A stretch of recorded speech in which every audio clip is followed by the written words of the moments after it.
7 hari. Itu angka yang diberikan dokter untuk kematian saya. Suami saya mendengar angka itu, lalu tersenyum. Bukan menangis, tersenyum. Seperti orang yang baru saja memenangkan undian. Di sebelahnya berdiri adik iparnya, perempuan yang dulu saya anggap keluarga. Mereka berbisik tentang rumah, tentang perusahaan, tentang semua yang akan menjadi milik mereka. Begitu napas saya berhenti. Mereka tidak tahu satu hal. Tubuh saya lumpuh, tetapi telinga saya hidup. Saya mendengar setiap kata, dan saya menghitung. 7 hari, kata mereka. Saya bangun di hari ke-6. Halo, Bunda semua. Semoga Bunda dalam keadaan sehat dan tenang hari ini. Sebelum kita masuk ke cerita, jangan lupa nyalakan subtitle. Tulis dari kota mana Bunda menonton, dan tekan tombol subscribe supaya tidak ketinggalan kisah berikutnya. Selamat menyimak. Nama saya Larasati Wibowo. Orang memanggil saya Laras. Usia saya 38 tahun. Saya pendiri dan pemilik sebuah studio arsitektur di kawasan Kuningan, Jakarta. Sudah 12 tahun saya membangunnya dari nol. Dari satu meja sewaan menjadi kantor dengan 40 karyawan. Saya menikah dengan Reza 7 tahun lalu. Saat itu dia hanya seorang manajer proyek di perusahaan lain. Saya yang punya nama. Saya yang punya modal. Tetapi saya tidak pernah membuatnya merasa kecil. Saya angkat dia menjadi direktur operasional di studio saya. Saya beri dia mobil. Saya beri dia jabatan. Saya beri dia kepercayaan. Itu kesalahan terbesar dalam hidup saya. Malam itu, langit Jakarta gelap tanpa bintang. Saya baru pulang dari kantor. Lelah setelah rapat presentasi proyek gedung di Sudirman. Reza menyambut saya di ruang makan dengan secangkir teh hangat. Minum dulu. Sayang, katanya lembut. Kamu kelihatan capek sekali. Saya tersenyum.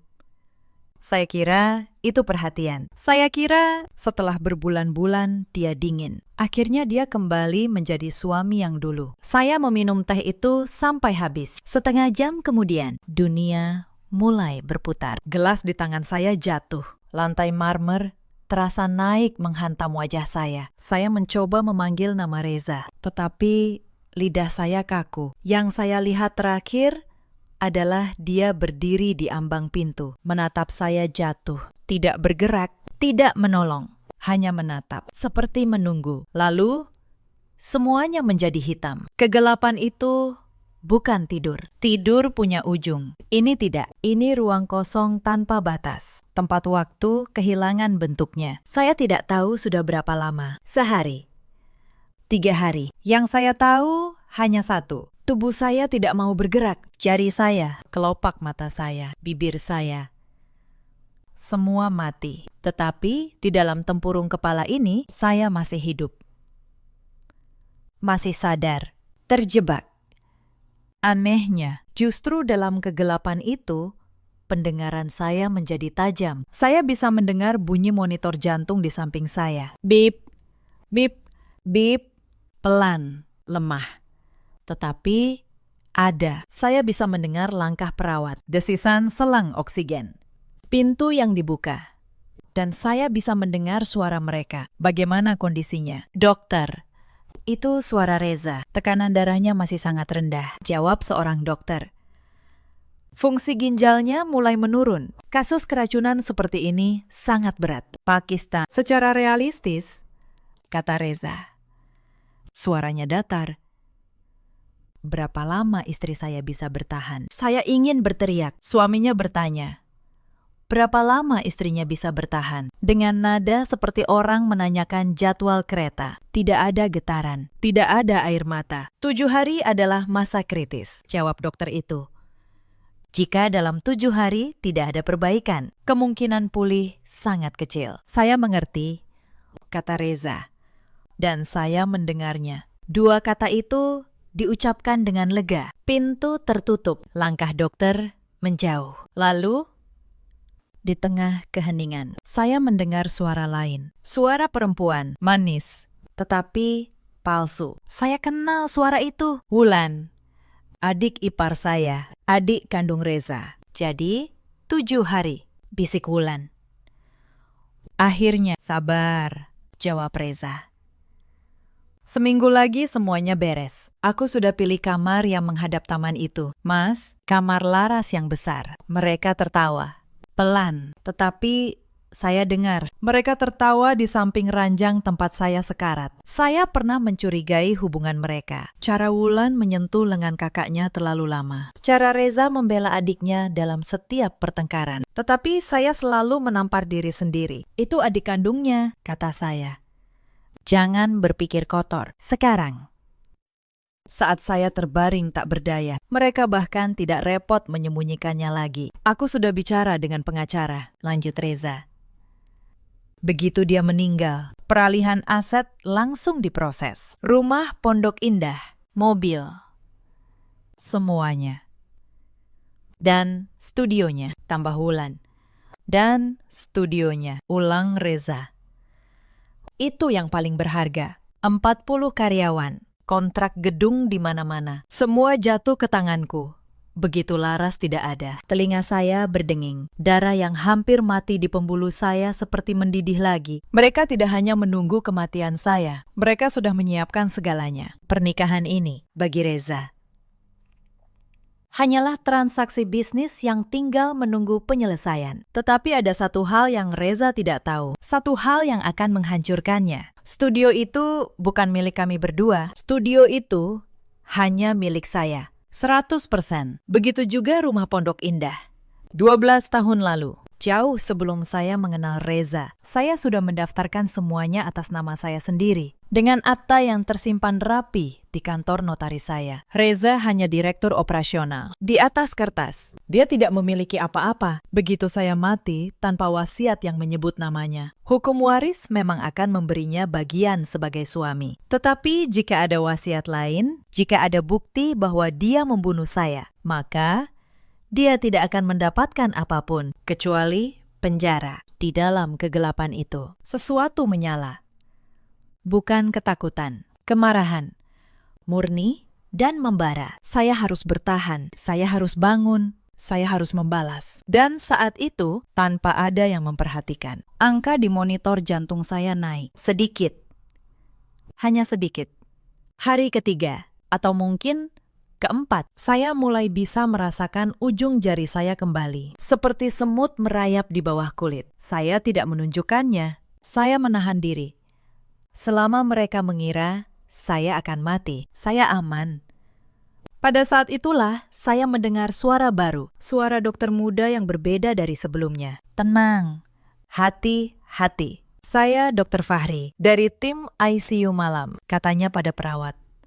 Saya yang akan memantau pasien Ibu Larasati malam ini. Ada sesuatu dalam suaranya yang membuat saya ingin percaya. Entah kenapa, malam itu, saat ruangan sepi, saya mengumpulkan seluruh tenaga yang tersisa. Saya menggerakkan jari telunjuk saya sekali, 2 kali. Mengetuk pelan ke sisi ranjang. Dr. Fahri yang sedang memeriksa infus berhenti. Dia menoleh. Saya merasakan tatapannya. Ibu Larasati, bisiknya. Ibu bisa mendengar saya. Saya mengetuk lagi, 1 kali. Ya. Saya mendengar napasnya tertahan. Astagfirullah, gumamnya pelan. Ibu sadar. Lalu, dengan suara yang sangat rendah, hampir tidak terdengar, dia berkata sesuatu yang menyelamatkan hidup saya. Ibu, jangan tunjukkan ini pada siapapun dulu. Saya tidak tahu apa yang terjadi di sini. Tetapi hasil laboratorium ibu tidak wajar. Ini bukan keracunan makanan biasa. Ini racun yang diberikan bertahap. Percayalah pada saya. Berpura-puralah masih koma sampai ibu cukup kuat. Saya mengetuk 1 kali lagi. Ya. Untuk pertama kalinya sejak teh itu, saya merasa tidak sendirian. Dr. Fahri menjelaskan dengan bisikan-bisikan singkat selama beberapa malam berikutnya. Dia curiga sejak awal. Pola kerusakan organ saya tidak cocok dengan kecelakaan. Dia diam-diam menyimpan sampel darah saya di luar berkas resmi rumah sakit. Dia tahu jika seseorang sengaja meracuni saya. Berkas resmi pun bisa dimanipulasi oleh orang yang punya akses. Siapa yang paling sering datang menjenguk ibu? Tanyanya suatu malam. Saya tidak bisa menjawab dengan kata, tetapi dia mengerti dari caranya bertanya sendiri. Suami ibu dan adiknya, mereka selalu berdua. Saya mengetuk. Ya, dia diam lama.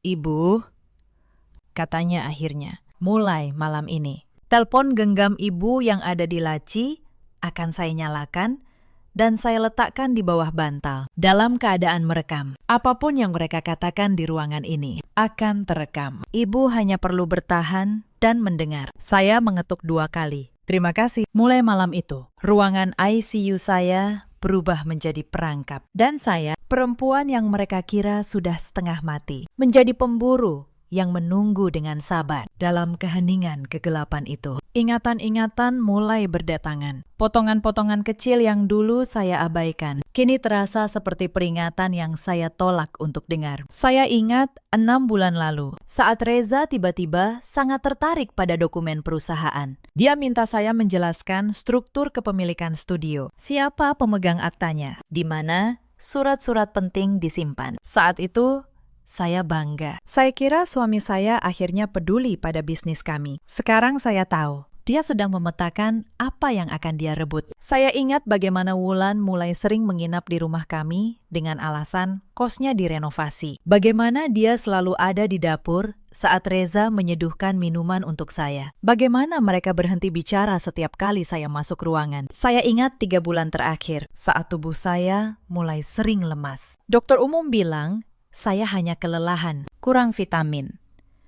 Reza dengan penuh perhatian membelikan saya suplemen, membuatkan saya jus setiap pagi. Saya minum semuanya, percaya penuh. Padahal di setiap gelas itu mungkin ada sedikit racun yang menggerogoti saya pelan-pelan. Betapa mudahnya menipu orang yang mencintai Anda. Karena cinta membuat kita memilih untuk percaya. Bahkan saat tubuh kita sendiri sudah berteriak ada yang salah. Saya tidak akan pernah mengulangi kesalahan itu. Mulai sekarang, saya akan mendengarkan insting saya. Dan insting saya berkata, 2 orang ini harus membayar. Insiden pertama datang 2 hari kemudian. Wulan masuk ke ruangan, sendirian.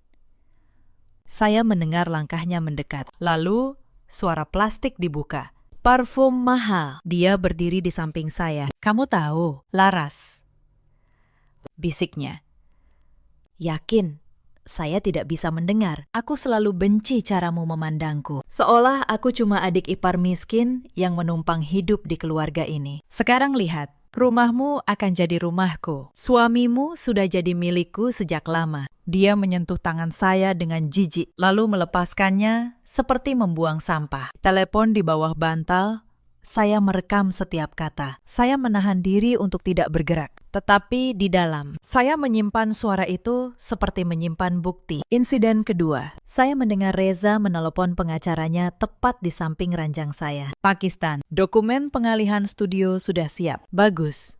Kita tunggu surat kematiannya saja. Saya juga mau ubah penerima asuransi jiwa istri saya. Nilainya 2 miliar. Pastikan atas nama saya, 2 miliar. Suami saya sudah menghitung harga nyawa saya sampai ke angka terakhir. Insiden ketiga lebih dingin lagi. Seorang perawat senior yang ternyata kerabat jauh Reza mulai sering mengganti catatan medis saya. Dokter Fahri memergokinya. Catatan tekanan darah saya yang sebenarnya mulai membaik ditulis ulang menjadi memburuk. Mereka ingin grafik resmi menunjukkan bahwa saya semakin dekat dengan kematian, supaya tidak ada yang curiga ketika saya benar-benar meninggal. Mereka berencana mempercepatnya. Bu, bisik Dokter Fahri panik suatu malam. Saya melihat dosis obat di infus ibu sudah diutak-atik. Untung saya periksa. Mulai sekarang, hanya saya yang akan memasang infus ibu. Saya tidak akan membiarkan mereka. Saya sadar saat itu juga.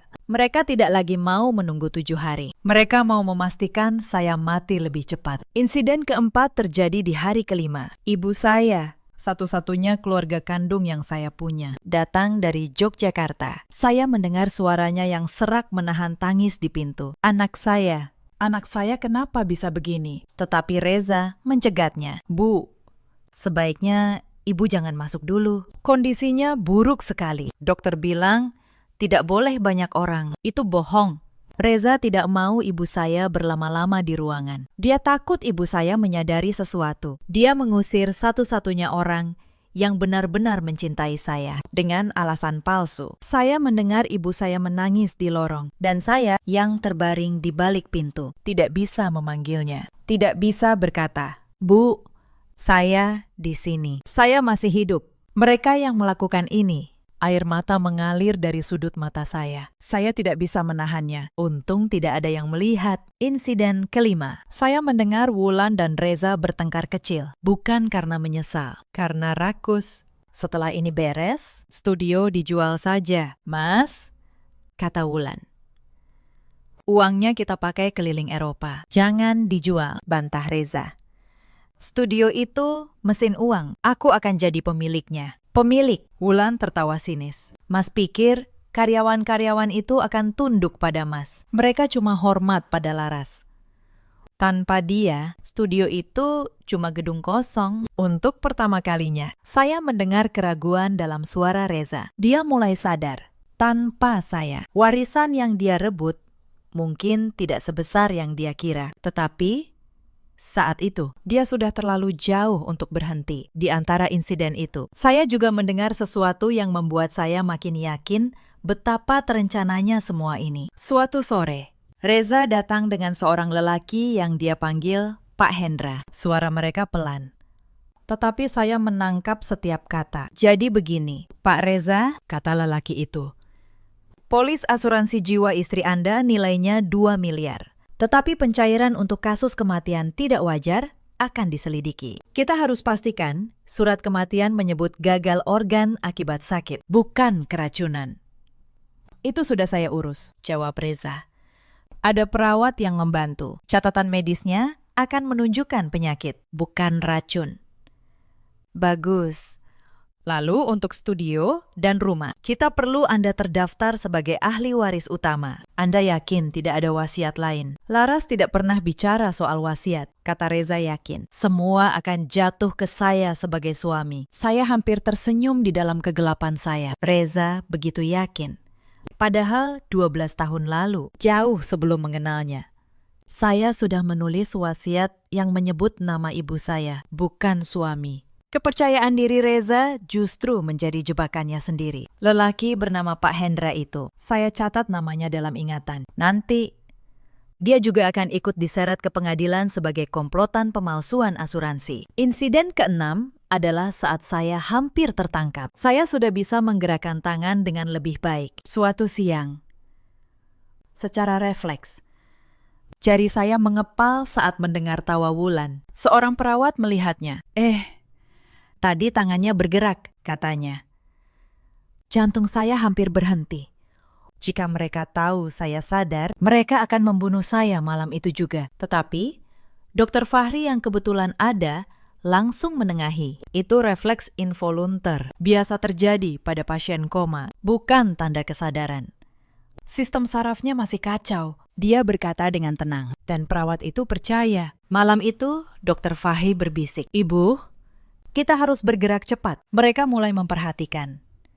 Saya sudah hubungi seseorang, notaris ibu, Pak Sungkono. Dia akan datang besok, menyamar sebagai petugas administrasi rumah sakit. Insiden ketujuh adalah pertemuan rahasia itu. Pak Sungkono, notaris yang sudah 12 tahun memegang seluruh dokumen saya, masuk ke ruangan dengan seragam petugas. Dia berpura-pura mencatat data pasien, tetapi dia datang membawa kabar. "Bu Laras," bisiknya.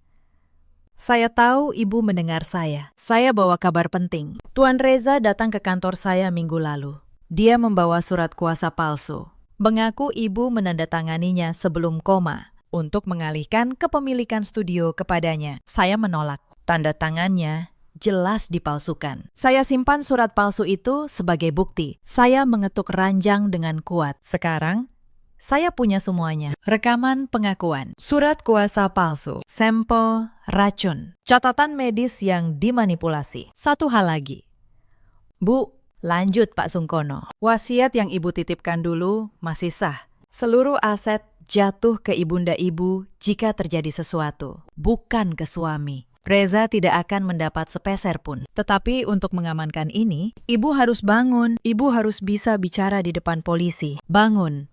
Itulah yang saya butuhkan." Sementara itu, Dr. Fahri menemukan sesuatu yang membuat darah saya membeku. Suatu malam, dia berbisik. Suaranya gemetar menahan amarah. "Bu, saya periksa rekam pembelian obat di apotik dekat sini. Atas permintaan inspektur. Nama Wulan tercatat membeli pestisida konsentrat 3 kali dalam 2 bulan terakhir. 3 kali. Bu, mereka tidak meracuni ibu sekali. Mereka melakukannya bertahap, sedikit demi sedikit, supaya terlihat seperti penyakit yang memburuk perlahan." Saya terdiam. Selama berminggu-minggu sebelum saya jatuh, saya memang sering merasa mual, lemas, pusing. Saya kira itu kelelahan kerja. Ternyata mereka sudah mulai membunuh saya jauh sebelum malam teh itu. Setiap makanan, setiap minuman yang Reza bawakan dengan senyum, mungkin sudah mengandung racun. 7 tahun pernikahan, dan entah sejak kapan, suami saya mulai meracuni saya pelan-pelan, sambil tetap memanggil saya sayang. Ada lagi. "Bu," lanjut Dr. Fahri, "saya menemukan bahwa Wulan beberapa kali datang sendirian dan mencoba menyentuh selang infus ibu saat perawat lengah. Saya pasang kamera kecil di sudut ruangan, milik saya pribadi. Sekarang gerak-gerik mereka di kamar ini terekam, gambar dan suara. Mereka tidak akan bisa berkilah bahwa rekaman suara itu palsu. Saya mengetuk ranjang dengan kuat. Kamera. Bukti visual. Sekarang jaring itu benar-benar rapat. Tidak ada celah untuk mereka lolos. Insiden itu mengubah sesuatu dalam diri saya. Sebelumnya saya masih menyimpan secuil harapan bodoh. Bahwa mungkin Reza hanya hilaf sesaat. Bahwa mungkin Wulan yang menghasutnya. Tetapi pembelian racun 3 kali selama 2 bulan menghapus harapan itu sampai habis. Ini bukan hilaf. Ini pembunuhan yang direncanakan dengan sabar oleh 2 orang yang setiap hari makan satu meja dengan saya. Malam itu, saya berhenti merasa sedih. Yang tersisa hanya tekad. Saya akan hidup, dan saya akan memastikan mereka membayar untuk setiap tetes racun itu. Insiden ke-8 adalah malam terburuk. Reza dan Wulan masuk bersama, larut malam. Saat mereka pikir tidak ada Dr. Fahri, saya mendengar Reza menutup pintu. "Besok, hari ke-7, kata Reza. "Aku sudah bicara dengan perawat. Malam ini dosisnya akan kita tambah. Pagi nanti, dia sudah tidak ada. Surat kematian sudah disiapkan." Akhirnya, bisik Wulan. Saya mendengar langkah mendekati infus saya. Tangan menyentuh selang. Saya tahu jika cairan itu masuk, saya benar-benar mati. Saya sudah cukup kuat untuk bergerak. Tetapi, jika saya bergerak sekarang, mereka akan tahu dan langsung mencekik saya. Saya berdoa dalam hati. Untuk pertama kalinya, sejak lama. Lalu, pintu terbuka. "Maaf, jam besuk sudah lewat." Suara Dr. Fahri, tegas. "Dan saya yang bertanggung jawab atas infus pasien ini. Tidak ada yang boleh menyentuhnya selain saya. Silahkan keluar." Ada keheningan tegang. Lalu, langkah Reza menjauh, marah. "Kita lihat saja besok, dokter."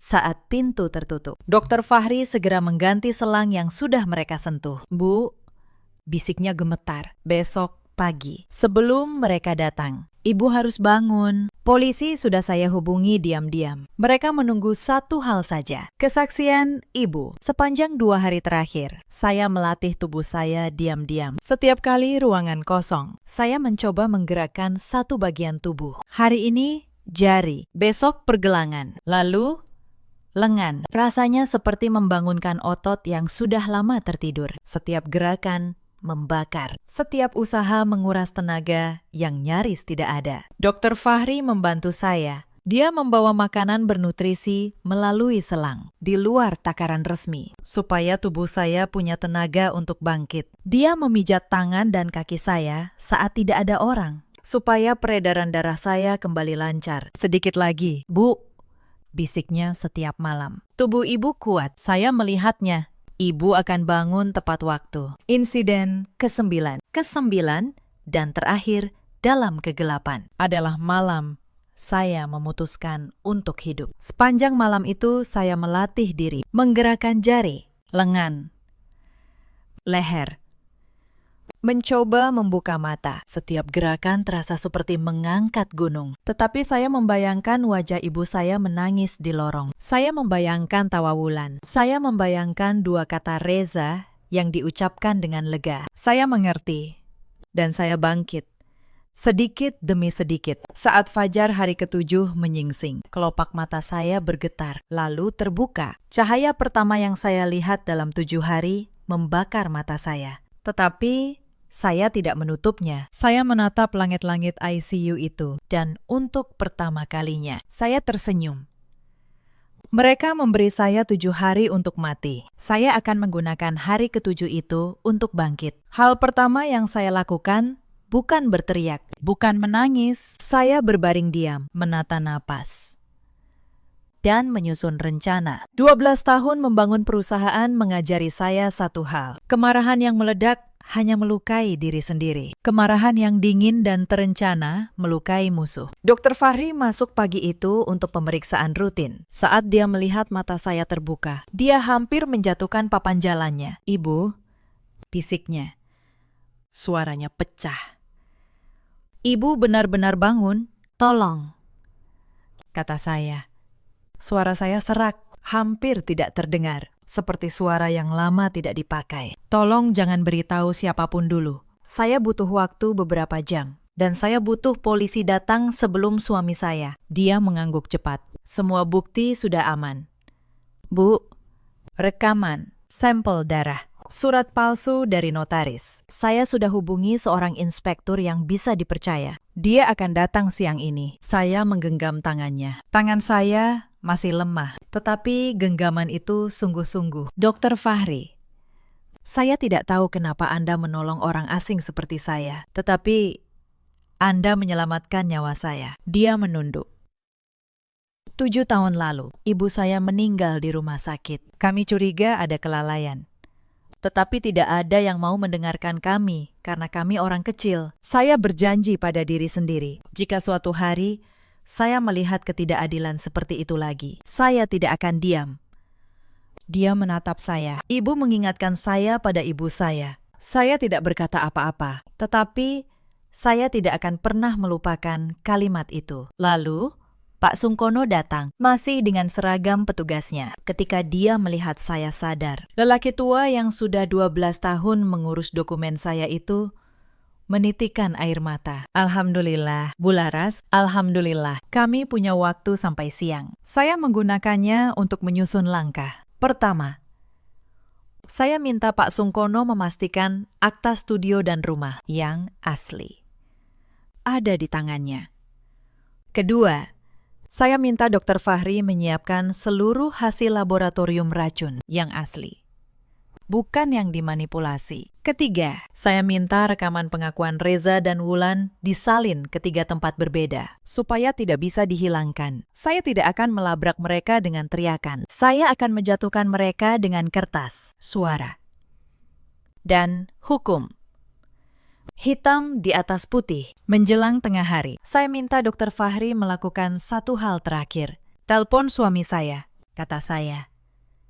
"Beritahu dia kondisi saya memburuk drastis. Katakan kemungkinan saya tidak bertahan sampai malam. Minta dia dan keluarga datang sekarang juga." Dr. Fahri menatap saya, lalu mengerti. Senyum tipis muncul di wajahnya. "Ibu memancing mereka berkumpul. Saya ingin mereka semua di satu ruangan," kata saya pelan.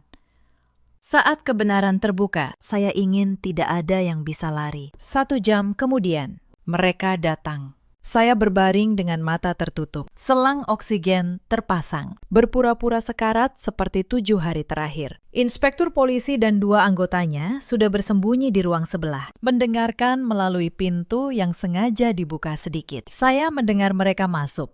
Reza, Wulan, dan perawat kerabat itu. "Dokter, bagaimana?" tanya Reza. Pura-pura cemas. "Sangat lemah," jawab Dr. Fahri datar. Saya beri waktu keluarga untuk berpamitan. Mereka kira ini akhir saya. Mereka kira saya akan mati di depan mata mereka. Saya mendengar Wulan menghela napas, hampir seperti lega. Saya mendengar Reza mendekat. lalu berbisik di telinga saya, mengira saya tidak akan pernah mendengarnya lagi. Pergilah dengan tenang, Laras, bisiknya. Kamu sudah memberikan segalanya untukku. Sekarang, biarkan aku menikmatinya. Saat itulah saya membuka mata. Menikmati apa, Mas? Kata saya. Suara saya pelan, tetapi di ruangan yang hening itu terdengar seperti petir. Wajah Reza berubah putih. Dia mundur, tersandung kursi. Wulan menjerit kecil dan menutup mulutnya. Perawat kerabat itu menempel ke dinding seperti melihat hantu. Laras, kamu sadar. Reza terbata. Saya duduk perlahan, dibantu Dr. Fahri. Saya sudah sadar sejak hari keempat, kata saya. Saya mendengar semuanya, Mas. Setiap kata, setiap rencana, setiap angka. Kamu salah dengar. Reza mencoba menguasai diri. Kamu masih sakit, halusinasi. 7 hari adalah masa kritis, kata saya. Menirukan kalimatnya sendiri. Saya mengerti. Itu yang Mas katakan pada dokter, kan? Dengan nada lega. Saya juga ingat saat Mas bilang pada Wulan, kamar yang menghadap taman sudah dia pilih. Kamar saya. Wulan terisak. Mas, dia tahu. Diameter, bentak Reza. Lalu surat kuasa yang Mas palsukan. Lanjut saya. Tenang. Mas, bawa ke notaris saya. Mengaku saya menandatanganinya sebelum koma. Tetapi notaris saya lebih pintar dari Mas. Dari sudut ruangan, Pak Sungkono melangkah maju, melepas topi petugasnya. Selamat siang, Tuan Reza, katanya dingin. Kita pernah bertemu minggu lalu. Anda mungkin ingat saya menolak surat Anda. Reza menatapnya, ngeri. Kamu, petugas tadi.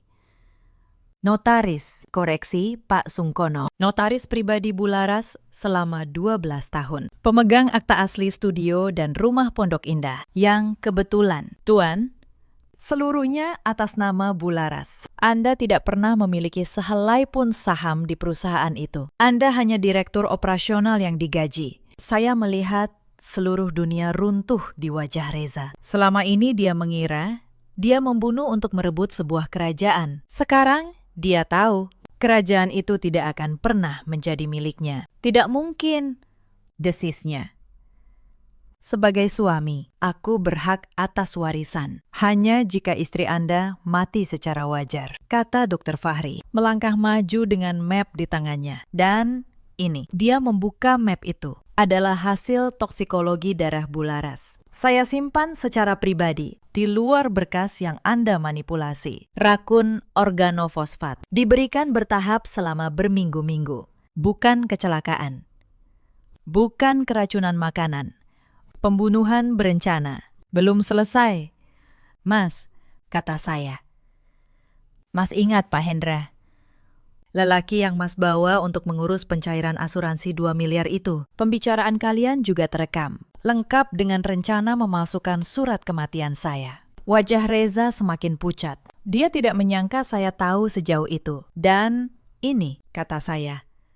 Mengangkat telepon genggam yang sudah disiapkan Dr. Fahri adalah suara kalian sendiri. Saya menekan tombol putar. Suara Reza memenuhi ruangan. Begitu dia meninggal, peralihan aset langsung diproses. Lalu, suara Wulan. Aku sudah pilih kamar yang menghadap taman itu. Lalu, tawa mereka. Tawa di samping ranjang orang sekarat. Wajah Wulan hancur. Itu rekayasa. Itu bukan suaraku. Suara kalian sangat jelas, kata saya. Dan ada salinannya di 3 tempat. Kalian tidak bisa menghapusnya. Saat itulah pintu ruang sebelah terbuka. Inspektur polisi melangkah masuk, diikuti 2 anggotanya. Saudara Reza Pratama, kata inspektur itu. Saudari Wulan Pratama, kalian ditahan atas dugaan percobaan pembunuhan berencana, pemalsuan dokumen, dan penggelapan. Kalian berhak untuk diam. Segala yang kalian katakan dapat digunakan untuk memberatkan kalian di pengadilan. Reza terkulai. Lelaki yang tadi menira dirinya akan menjadi raja. Sekarang lututnya jatuh ke lantai marmer ICU. Laras, katanya. Suaranya pecah. Laras. Kita bisa bicara. Aku hilaf. Aku 7 hari. Potong saya. Itu yang kamu beri padaku untuk mati, Reza. Dan dalam 7 hari itu, kamu tidak sekalipun memegang tanganku karena cinta. Kamu hanya menghitung. Sekarang, biarkan hukum yang menghitung untukmu. Mereka di Borgo. Wulan menjerit histeris saat diseret keluar. Merobek-robek kerahnya sendiri. Ini tidak adil. Aku hanya menuruti Mas Reza. Semua ide ini darinya. Reza menoleh padanya, mata penuh kebencian. Mulutmu yang membuat kita ketahuan. Wulan. Mereka saling menyalahkan sampai ke ambang pintu. Cinta yang mereka bangun di atas pengkhianatan runtuh hanya dalam hitungan menit. Di lorong rumah sakit yang sama, tempat mereka dulu tertawa. Saya tidak merasa bahagia, tidak juga puas. Hanya lega. Lega bahwa saya masih hidup. Lega bahwa kebenaran akhirnya berdiri tegak. Saat ruangan kembali sepi, pintu terbuka sekali lagi. Ibu saya masuk. Dipapah perawat. Wajahnya basah air mata. Begitu melihat saya duduk dan menatapnya, dia terhuyung ke arah saya. Laras, Laras, anakku. Bu, kata saya. Dan untuk pertama kalinya dalam 7 hari, saya menangis dengan bebas. Saya di sini, Bu. Saya masih hidup. Dia memeluk saya erat, seolah takut saya akan hilang lagi. Di pelukan ibu saya merasakan sesuatu yang sudah lama hilang. Rasa aman. Persidangan berlangsung berbulan-bulan. Reza dan Wulan mencoba menyewa pengacara mahal. Mencoba memutarbalikan fakta. Mencoba menggambarkan saya sebagai istri yang kejam dan paranoid. Tetapi bukti itu terlalu kuat. Rekaman suara mereka sendiri. Hasil toksikologi yang tidak terbantahkan. Surat kuasa palsu dengan tanda tangan yang jelas dipalsukan. Kesaksian Dr. Fahri, Pak Sungkono, dan seorang perawat muda yang akhirnya berani jujur tentang dosis obat yang diutak-atik. Perawat kerabat Reza yang ikut bersekongkol mengaku di tengah sidang, menukar pengakuan dengan keringanan hukuman. Dia menceritakan semuanya. Bagaimana Reza menjanjikannya uang, bagaimana mereka menyusun grafik medis palsu, bagaimana racun itu dibeli. Salah satu momen yang paling saya ingat dari persidangan adalah saat pengacara Reza mencoba menyerang saya. Dia berdiri dengan nada merendahkan, mencoba menggambarkan saya sebagai istri yang gila kendali dan posesif. Bukankah benar, katanya, bahwa Anda mengendalikan keuangan keluarga sepenuhnya? Bahwa suami Anda merasa tertekan karena tidak punya apa-apa atas namanya sendiri? Bukankah mungkin semua tuduhan ini hanyalah rekayasa istri yang cemburu dan ingin menghancurkan suaminya? Saya menatapnya tenang dari kursi saya. Lalu, saya menjawab dengan suara yang jelas terdengar ke seluruh ruangan. Saya memang membangun perusahaan itu sendiri, dengan tangan saya sendiri. Jauh sebelum saya mengenal suami saya. Tetapi saya mengangkatnya menjadi direktur. Saya memberinya gaji, mobil, jabatan, dan kepercayaan. Jika dia merasa tertekan, dia bisa berbicara. Dia bisa pergi, dia bisa meminta cerai yang dia pilih. Justru meracuni saya selama berbulan-bulan. Lalu tersenyum saat dokter berkata, "Saya hanya punya 7 hari. Tolong jelaskan pada saya. Pakistan, di bagian mana dari meracuni istri yang masuk akal sebagai reaksi seseorang yang merasa tertekan?" Ruang sidang hening. Pengacara itu tidak bisa menjawab. Hakim memintanya duduk. Bukti-bukti berbicara lebih keras dari segala dalih. Rekaman audio, rekaman video dari kamera Dr. Fahri. Hasil toksikologi, catatan pembelian racun atas nama Wulan 3 kali.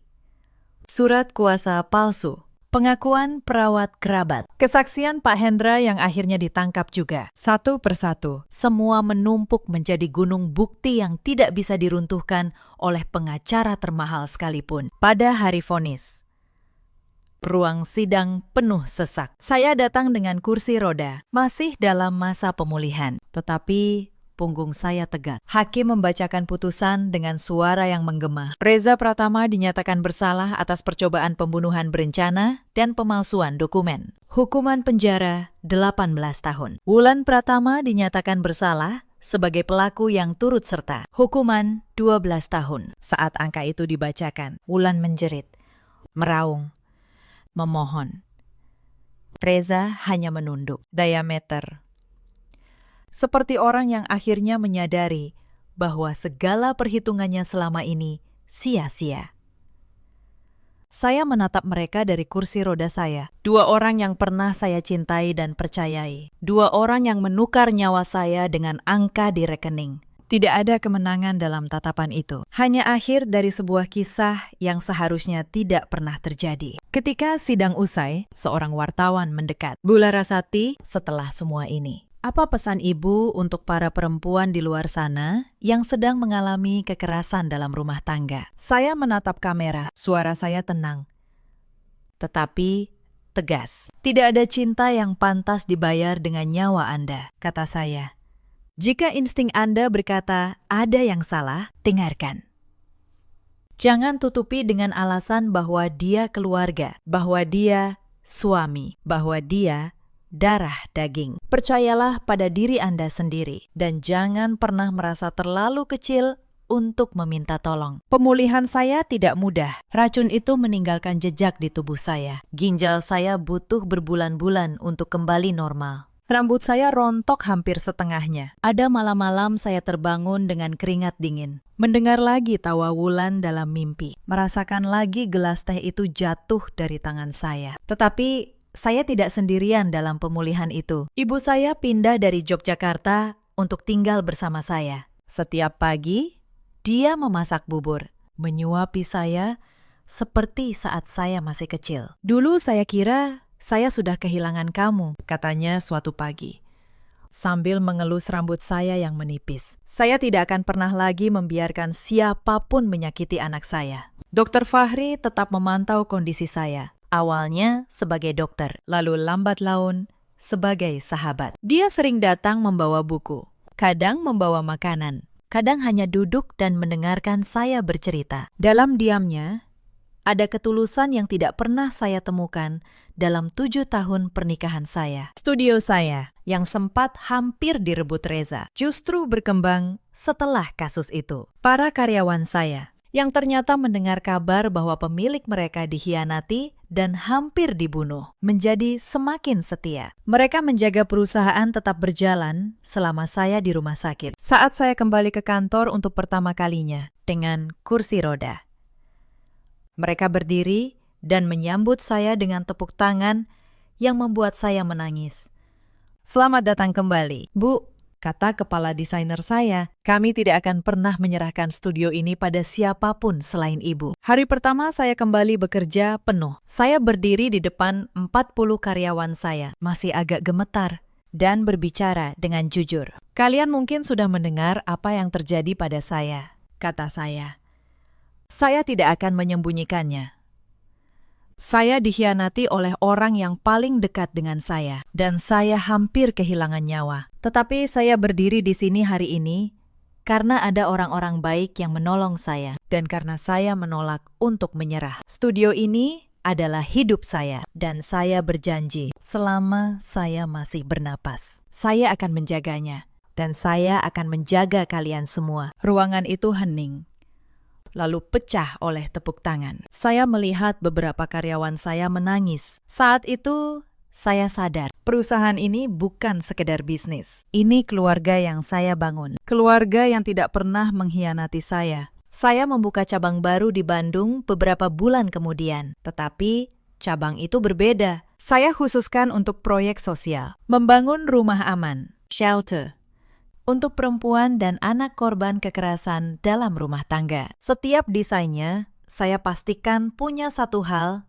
yang dulu tidak saya miliki. Pintu yang bisa dikunci dari dalam, dan jalan keluar yang selalu terlihat. Rumah besar di Pondok Indah. Rumah yang dulu menjadi saksi bisu malam saya diracuni. Tidak lagi saya tinggali. Saya tidak sanggup setiap sudutnya menyimpan kenangan buruk. Maka, saya mengubahnya. Rumah itu sekarang menjadi shelter pertama dari yayasan saya. Tempat di mana perempuan-perempuan yang melarikan diri dari rumah tangga yang berbahaya bisa beristirahat, makan, dan merasa aman. Tempat yang dulu dirancang untuk merebut hidup saya, sekarang menyelamatkan hidup orang lain. Beberapa bulan setelah shelter itu dibuka, seorang perempuan muda datang. Namanya Sari. Usianya baru 26 tahun. Dia datang dengan memar di lengan dan mata yang takut pada setiap suara keras. Suaminya, katanya, mulai mengancam akan menyakitinya setelah dia mengetahui suaminya menggelapkan uang warisan orang tuanya. Saat saya mendengar ceritanya, saya melihat diri saya sendiri di dalamnya. Perempuan yang bekerja keras, yang mandiri,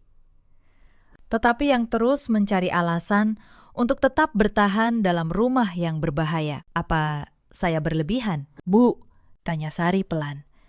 Mungkin saya cuma terlalu sensitif. Dia suami saya. Mungkin saya yang salah. Saya duduk di sampingnya dan memegang tangannya. Sari, kata saya. Saya pernah berpikir persis seperti itu. Saya terus berkata pada diri sendiri bahwa saya berlebihan, bahwa saya harus lebih sabar, bahwa dia keluarga saya. 7 hari.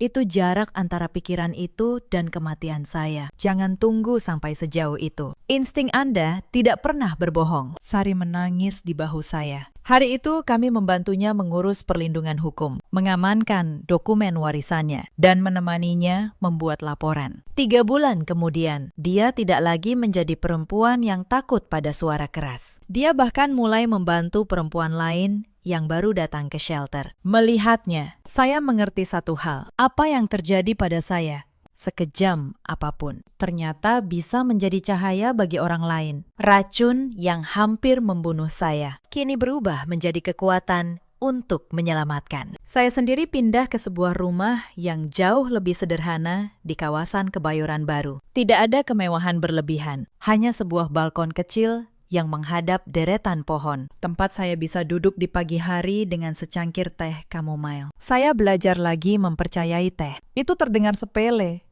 tetapi butuh waktu lama bagi saya untuk bisa meminum apapun yang dibuatkan orang lain tanpa rasa takut.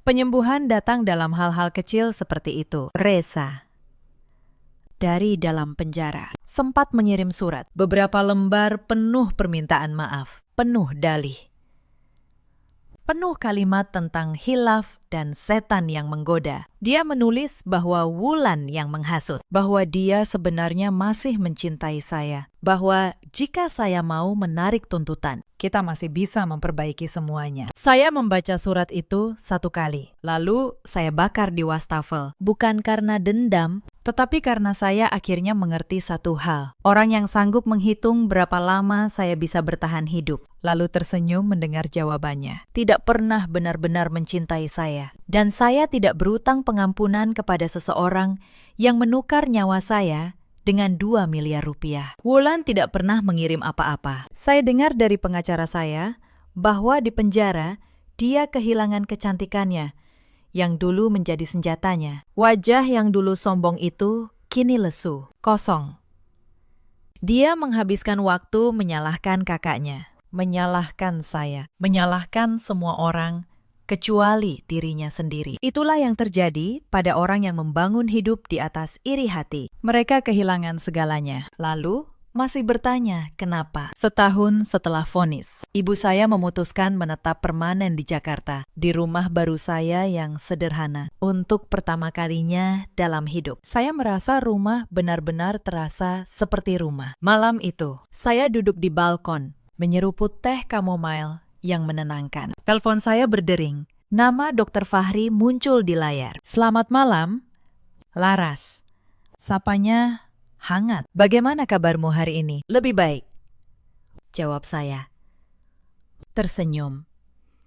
Jauh lebih baik dari kemarin. Ada keheningan singkat. Lalu dia melanjutkan. Laras, ada sesuatu yang ingin kubicarakan. Bukan sebagai dokter. Bisakah kita makan malam bersama besok? Jantung saya berdebar dengan cara yang sudah lama tidak saya rasakan. Bukan ketakutan, sesuatu yang lebih hangat. Saya akan senang sekali, jawab saya perlahan. Saya menutup telepon dan menatap langit Jakarta yang malam itu. Jarang-jarang menunjukkan beberapa bintang. Saya menyadari sesuatu yang penting. Saya tidak hanya selamat dari racun dan pengkhianatan. Saya berubah dari seorang perempuan yang menganggap memberi segalanya adalah bentuk cinta. Menjadi perempuan yang tahu bahwa dirinya sendiri juga layak dijaga. Dari korban yang hampir mati, menjadi penyintas yang memberi tempat aman bagi orang lain. Angin malam berembus lembut, membelai rambut saya yang kini sudah tumbuh kembali, lebih tebal dari sebelumnya. Di kejauhan, kota Jakarta berkelap-kelip seperti tidak pernah tidur. Saya menghabiskan teh saya, lalu saya menarik napas dalam-dalam. Cerita ini mengajarkan satu hal yang ingin saya tinggalkan untuk Bunda semua. Jangan pernah merasa bahwa memberikan segalanya kepada seseorang adalah bukti cinta yang paling tinggi. Karena cinta sejati tidak pernah meminta Anda menyerahkan harga diri, keamanan, apalagi nyawa Anda. Ada banyak perempuan di luar sana yang seperti saya dulu, yang bekerja keras, yang mandiri, tetapi yang merasa harus terus mengalah supaya rumah tangga tetap utuh. Yang menutup mata saat insting mereka berteriak, ada yang salah. Jika Anda salah satunya, dengarkan suara hati Anda. Itu bukan paranoia, itu cara tubuh Anda melindungi diri. Ada juga banyak suami seperti Reza di luar sana, yang melihat istrinya bukan sebagai pasangan, tetapi sebagai tangga untuk naik, atau sebagai harta yang bisa dicairkan. Mereka pandai menyembunyikannya di balik kata sayang dan secangkir teh hangat. Maka, perhatikan, bukan kata-katanya, tetapi tindakannya saat dia pikir Anda tidak melihat. Dan ada pula orang-orang seperti Wulan, yang iri pada hidup orang lain sampai rela menghancurkannya. Lupa bahwa kebahagiaan yang dirampas tidak pernah bertahan lama. Karma tidak selalu datang cepat, tetapi ia selalu datang. Reza dan Wulan menghabiskan tahun-tahun terbaik hidup mereka di balik jeruji. Sementara saya, yang pernah mereka anggap sudah mati, hidup, membangun lagi, mencintai lagi, bahkan belajar mempercayai lagi. Dalam hidup, kita selalu punya pilihan. Pilihan untuk tetap menjadi korban atau bangkit menjadi penyintas. Saya memilih bangkit dan saya berdoa. Siapapun Bunda yang sedang menonton ini dalam kesakitan, Bunda juga akan memilih bangkit. Jika kisah ini menyentuh hati Bunda, ceritakan pengalaman Bunda di kolom komentar. Mungkin cerita Bunda akan menjadi keberanian bagi perempuan lain yang membacanya. Terima kasih sudah menemani saya sampai akhir. Sampai jumpa di kisah berikutnya. 48 jam sebelum saya mengucap janji suci, saya berdiri di balik pintu kamar hotel mewah itu dan menyaksikan calon suami saya memeluk perempuan lain, seolah saya tidak pernah ada, yang dia tidak tahu. Malam itu juga, saya sudah memegang akta yang akan menghapus seluruh dunianya dalam satu tanda tangan. Halo, sahabat. Selamat datang kembali di channel ini. Hari ini saya ingin menceritakan sebuah kisah tentang seorang perempuan yang nyaris menyerahkan segalanya kepada pria yang salah. Sebuah kisah tentang pengkhianatan, harga diri, dan pembalasan yang dingin tanpa satupun air mata. Sebelum kita mulai, tekan tombol suka dan berlangganan. Lalu tuliskan nama dan kota kalian di kolom komentar agar kita bisa saling mengenal. Sekarang, mari kita mulai. Nama saya Renata Wijaya, 32 tahun. Saya pemilik dan direktur sebuah grup usaha properti dan investasi di Jakarta. Sudah 10 tahun saya membangun semuanya dari nol. Sejak saya masih perempuan muda yang tidur di kantor kecil tanpa pendingin ruangan. Hari ini, nama saya tercatat di banyak sertifikat dan akta. Tetapi, sedikit sekali orang yang tahu seberapa besar yang saya pegang. Saya selalu memilih diam. Saya percaya, kekuatan yang sejati tidak perlu berteriak. Rumah saya berada di kawasan Pondok Indah. Sebuah rumah tenang dengan taman luas dan kolam kecil di belakang. Setiap pagi, saya menyeduh kopi sendiri, membaca laporan keuangan, lalu berangkat ke kantor di kawasan Sudirman. Hidup saya rapi, terukur, hampir sempurna. Tidak banyak yang tahu bahwa di balik rumah mewah dan mobil yang nyaman ini, ada masa lalu yang sangat berbeda. Saya lahir di sebuah kampung kecil di Jawa Tengah. Ayah saya seorang petani. Ibu saya menjual kue di pasar. Sejak kecil, saya terbiasa bekerja. Saya tahu rasanya lapar. Saya tahu rasanya menahan malu karena tidak bisa membayar uang sekolah tepat waktu. ketika saya berusia 18 tahun. Saya pergi ke Jakarta dengan 1 tas dan tabungan yang sangat tipis. Saya bekerja di mana saja, menjadi pelayan kafe di pagi hari, kasir toko di sore hari, dan belajar di malam hari. Saya tidur hanya beberapa jam setiap malam, tetapi saya tidak pernah mengeluh, karena saya tahu satu-satunya jalan keluar dari kemiskinan adalah dengan bekerja lebih keras daripada siapapun. Perlahan, saya mulai memahami dunia bisnis. Saya mulai dari membeli dan menjual barang kecil, lalu properti murah yang saya renovasi dan jual kembali, lalu 1 unit, 2 unit. Sampai akhirnya, saya membangun perusahaan saya sendiri. Saya jatuh berkali-kali. Saya pernah ditipu rekan bisnis. Saya pernah kehilangan hampir semua tabungan. Tetapi setiap kali jatuh, saya bangun lagi. Sampai akhirnya, di usia 32, saya menjadi seperti sekarang. Saya menceritakan ini bukan untuk menyombongkan diri. Saya menceritakannya agar kalian mengerti satu hal. Segala yang saya miliki, saya peroleh dengan keringat saya sendiri. Tidak ada yang memberikannya kepada saya. Maka, ketika seseorang mencoba mengambilnya dari saya dengan cara yang licik, mereka tidak hanya mengambil harta, mereka mengambil 10 tahun perjuangan dari hidup saya. Dan itu tidak akan pernah saya biarkan. Lalu datanglah Aji Pratama ke dalam hidup saya. Aji adalah seorang pria tampan berusia 36 tahun. Dulu, dia hanya seorang manajer biasa di salah satu perusahaan yang saya miliki. Saya melihat ada ambisi di matanya. Saya pikir ambisi itu adalah tanda seorang pria yang ingin maju. Saya mengangkatnya. Saya memberinya posisi, gaji, dan kepercayaan. Perlahan, hubungan kami tumbuh dari rekan kerja menjadi sesuatu yang lebih hangat. Dia pandai berkata-kata. Setiap kalimatnya seperti madu. Dia memuji cara saya berpikir, memuji ketegasan saya, memuji caranya melihat saya sebagai perempuan kuat yang tetap lembut. Saya yang selama bertahun-tahun hanya ditemani angka dan dokumen, akhirnya merasa dilihat sebagai seorang perempuan, bukan sebagai bos, bukan sebagai dompet berjalan. Setidaknya, itu yang saya kira saat itu. Sebenarnya, ada tanda-tanda kecil yang seharusnya saya perhatikan. Aji sering bertanya tentang aset saya, dengan nada yang seolah hanya basa-basi. Berapa banyak properti yang saya miliki? Atas nama siapa surat-suratnya? Apakah saya punya rencana untuk membagi warisan? Saat itu, saya menganggap pertanyaan-pertanyaan itu sebagai bentuk perhatian. Saya pikir dia ingin memahami hidup saya secara menyeluruh. Saya tidak menyadari dia sedang menyusun peta.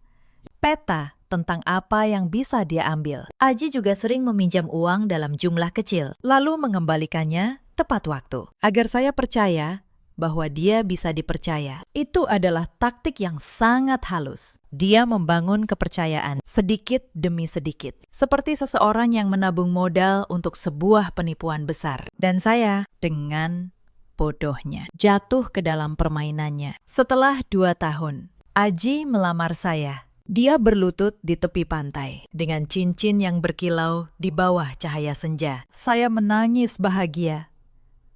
Saya pikir, akhirnya, saya menemukan pelabuhan terakhir saya. Saya tidak tahu, pelabuhan itu sebenarnya hanya seorang pencuri yang sabar. Pernikahan kami dirancang besar. Aji yang memaksa, katanya. Saya pantas mendapatkan pesta yang megah. Saya menuruti.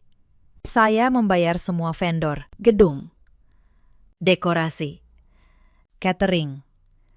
Semuanya dari rekening saya sendiri. Aji bilang dia ingin fokus mengurus detail acara, agar saya bisa beristirahat. Saya tersentuh. Saya pikir, inilah pria yang akan menjaga saya. Ibu Aji, Bu Laksmi, adalah perempuan berusia 60 tahun yang selalu menatap saya dengan pandangan menilai. Sejak awal, dia tidak pernah benar-benar hangat kepada saya. Dia sering berkata bahwa perempuan sukses itu menakutkan bagi laki-laki, bahwa istri yang baik seharusnya menyerahkan semuanya kepada suami. Saya tersenyum saja. Saya pikir itu hanya cara berpikir generasi lama. Saya tidak menanggapinya serius. Saya salah, sangat salah. Cerita ini sebenarnya bermula 3 hari sebelum hari pernikahan.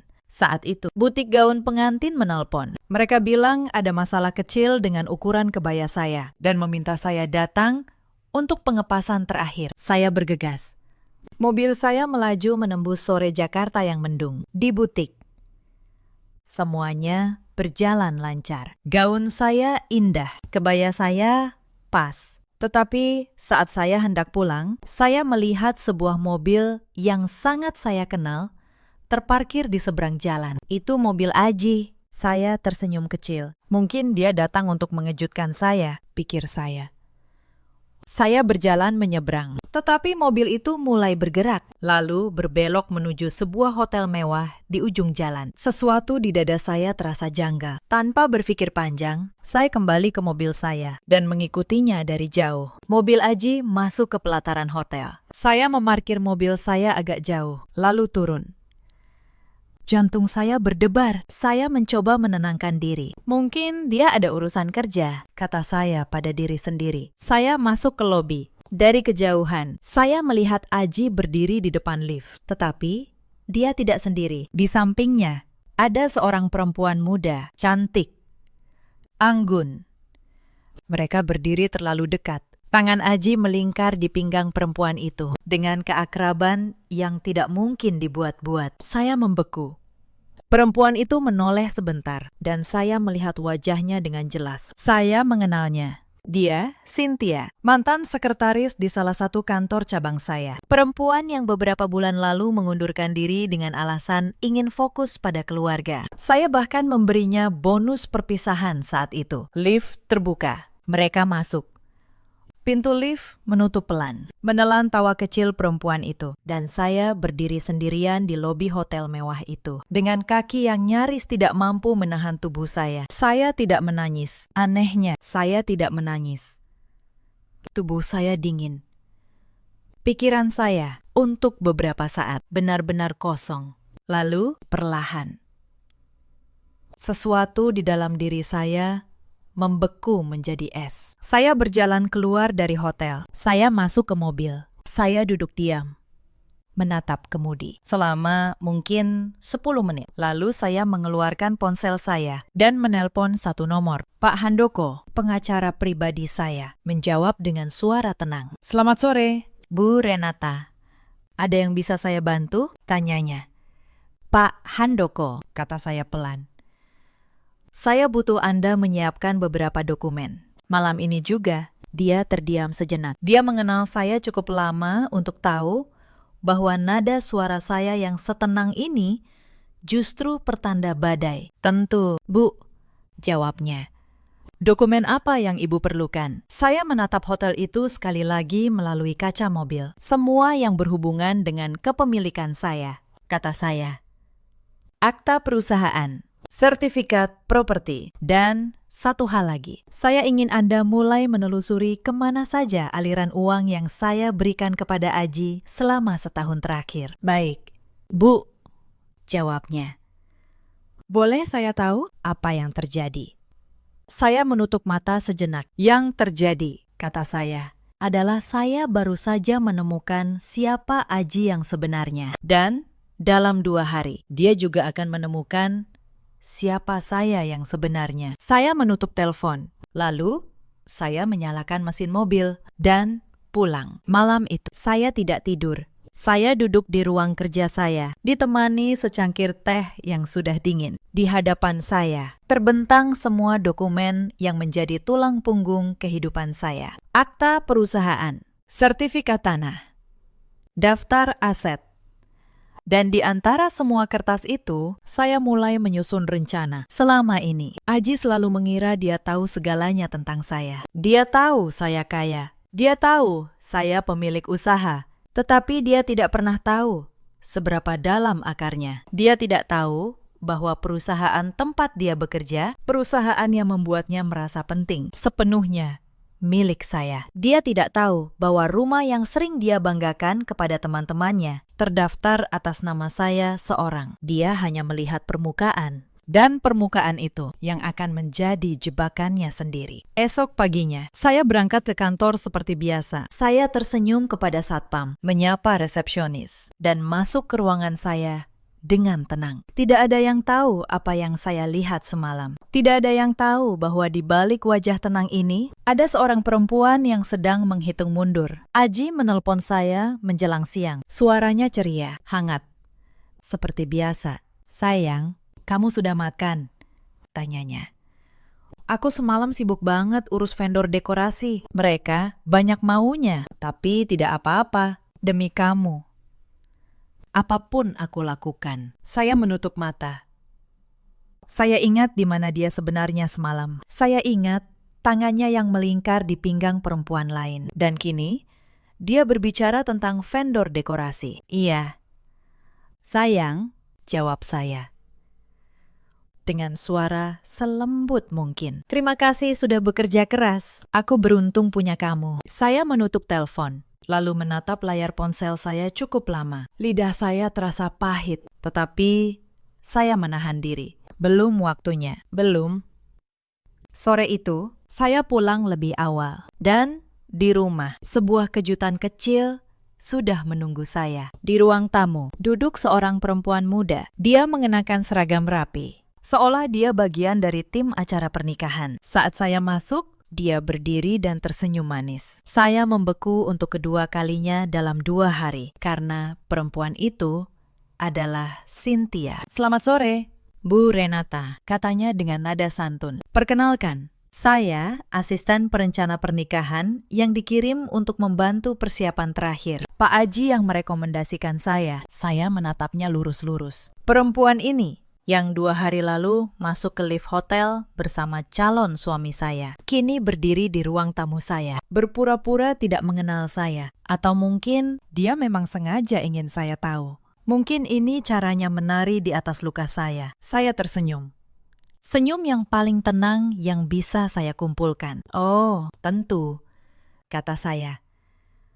Senang sekali, ada yang membantu. Silahkan anggap rumah sendiri. Mata Cynthia berkilat sedikit. Mungkin dia kecewa karena saya tidak meledak. Tetapi saya tidak akan memberinya kepuasan itu. Malam itu, saya memperhatikan setiap gerak-geriknya. Cara dia menyentuh barang-barang di rumah saya. Cara dia melirik foto pertunangan saya dengan Aji yang terpajang di dinding. Dan saat dia mengangkat tangannya untuk merapikan rambut, saya melihatnya. Sebuah gelang berlian yang berkilau di pergelangan tangannya. Gelang yang sangat mahal. Gelang yang bahkan saya sendiri tidak pernah dibelikan oleh Aji. Saya tahu dari mana uang untuk gelang itu berasal. Beberapa hari sebelumnya, Aji meminta saya mentransfer 800 juta rupiah. Dia bilang ada peluang investasi yang sangat bagus. Dan dia ingin mengejutkan saya dengan keuntungannya setelah kami menikah. Saya, yang saat itu masih dibutakan cinta, mentransfernya tanpa banyak bertanya. Sekarang, melihat gelang itu berkilau di tangan Cynthia, saya mengerti kemana uang itu pergi. Saya menghela napas pelan. Lalu saya mengirim pesan singkat kepada Pak Handoko. Tolong cek transfer 800 juta tanggal lalu. Saya ingin tahu rekening tujuannya. Balasannya datang 1 jam kemudian. Uang itu tidak masuk ke instrumen investasi manapun. Uang itu ditransfer ke rekening pribadi Aji. Lalu dipindahkan lagi ke sebuah rekening atas nama Cynthia. Saya menatap layar ponsel saya dalam diam. Tetapi malam itu, saya belum tahu bahwa ini baru permulaan. Keesokan harinya, Bu Laksmi datang berkunjung tanpa pemberitahuan. Dia masuk ke rumah saya dengan langkah seperti pemilik. Dia duduk di sofa terbaik.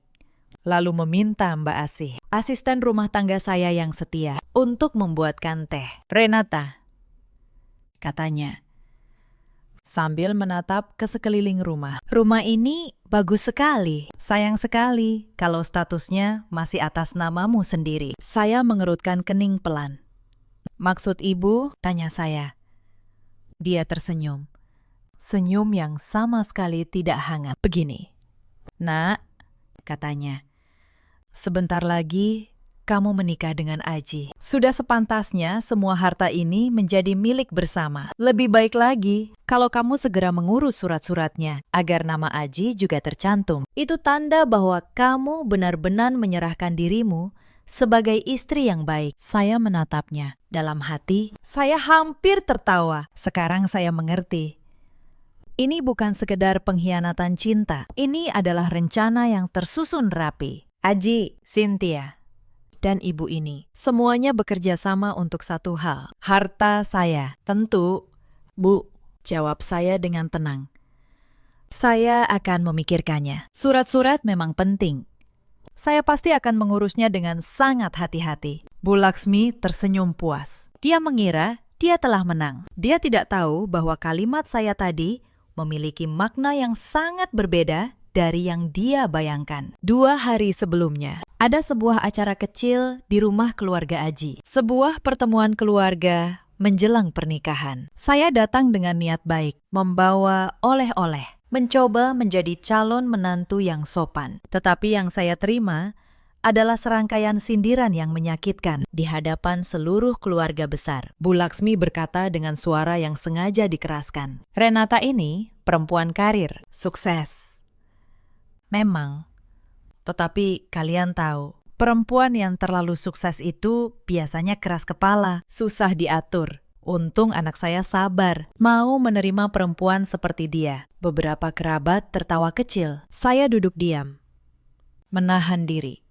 Salah seorang bibi Aji menambahkan, iya, untung Aji mau. Coba kalau bukan Aji, siapa yang mau dengan perempuan yang lebih sibuk daripada suaminya? Nanti, siapa yang urus rumah? Siapa yang urus anak? Saya tersenyum sopan, meski di dalam hati saya merasa muak. Mereka membicarakan saya seolah saya adalah barang yang beruntung dipilih. Seolah seluruh kesuksesan yang saya bangun dengan keringat sendiri adalah sebuah cacat yang harus dimaafkan. Aji, yang duduk di sebelah saya, hanya diam. Dia tidak membela saya sedikit pun. Dia bahkan tampak menikmati momen itu. Seolah dia memang ingin saya direndahkan. Saat itu, saya hampir percaya bahwa saya memang harus belajar mengalah. Saya hampir percaya bahwa cinta berarti menundukkan diri. Untunglah, 2 hari setelahnya, mata saya terbuka lebar di lobi hotel itu. Dan saya bersyukur, karena jika tidak, saya mungkin benar-benar telah menyerahkan seluruh hidup saya kepada sekumpulan orang yang hanya melihat saya sebagai sumber uang. Ada satu kejadian lagi yang membuat saya semakin yakin. Sehari sebelum pernikahan, Aji datang ke rumah membawa sebuah map. Di dalamnya ada sebuah dokumen yang dia sebut sebagai perjanjian pranikah. Ini hanya formalitas. Sayang, katanya manis. Untuk melindungi kita berdua. Tanda tangani saja, ya.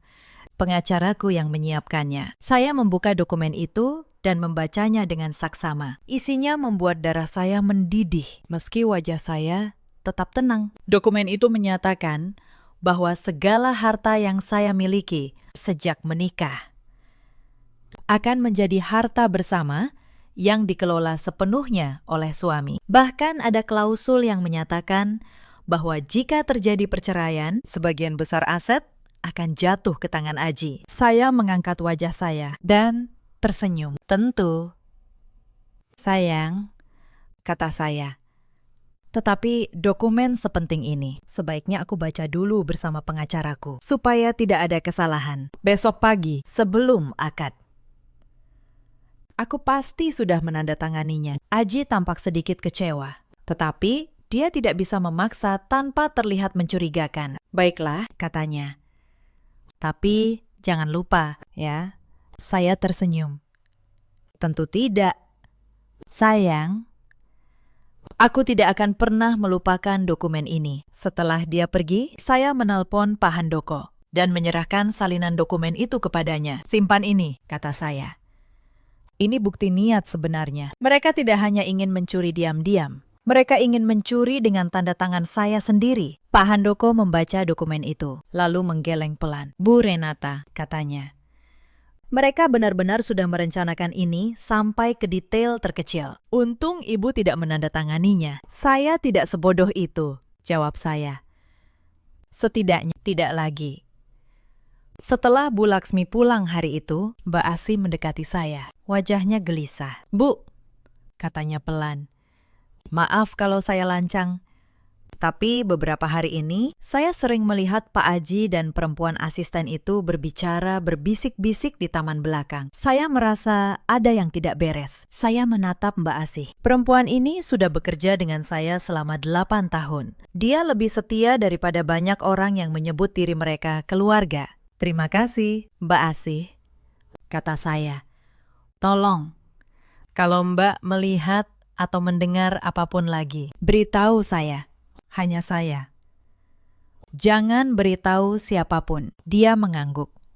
Malam itu, saya memutuskan untuk mengetahui sejauh mana rencana mereka. Saya pura-pura tidur lebih awal. Lalu, dengan langkah pelan, saya turun ke lantai bawah. Dari balik tirai ruang keluarga, saya melihat cahaya di taman belakang. Aji ada di sana bersama Cynthia. Saya mendekat perlahan dan berdiri di balik pintu kaca yang sedikit terbuka. Suara mereka terdengar samar, tetapi cukup jelas. Sabar, sedikit lagi, kata Aji. Setelah kita resmi menikah, semua aset perempuan itu otomatis jadi milik bersama. Aku tinggal urus surat-suratnya. Ibuku sudah mulai mendesaknya untuk mengganti nama di sertifikat. Cynthia tertawa kecil. Aku tidak sabar, katanya. Bayangkan, gedung resepsi yang sudah dia bayar mahal-mahal itu. Suatu hari nanti, kita bisa pakai untuk pesta kita sendiri. Lucu sekali ya. Dia membayar untuk pernikahannya. Tapi yang menikmati nanti kita. Mereka tertawa bersama. Tawa itu menusuk telinga saya seperti pisau dingin. Saya berdiri di balik pintu, tidak bergerak. Saya tidak marah, saya tidak menangis. Saya hanya merasa sesuatu di dalam diri saya mengeras menjadi baja. Mereka pikir mereka sedang merancang sebuah kemenangan. Mereka tidak tahu.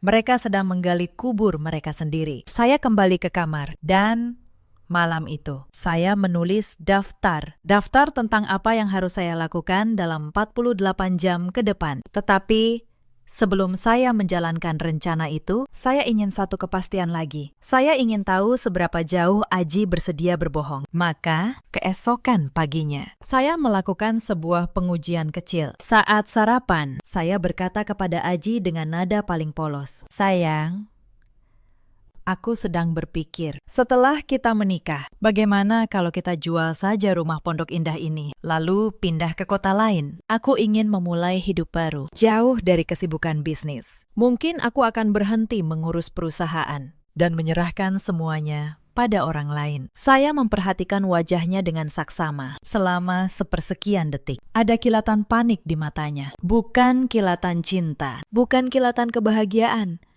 karena akan memulai hidup baru bersama saya, melainkan kilatan ketakutan. Ketakutan karena rencananya bisa gagal.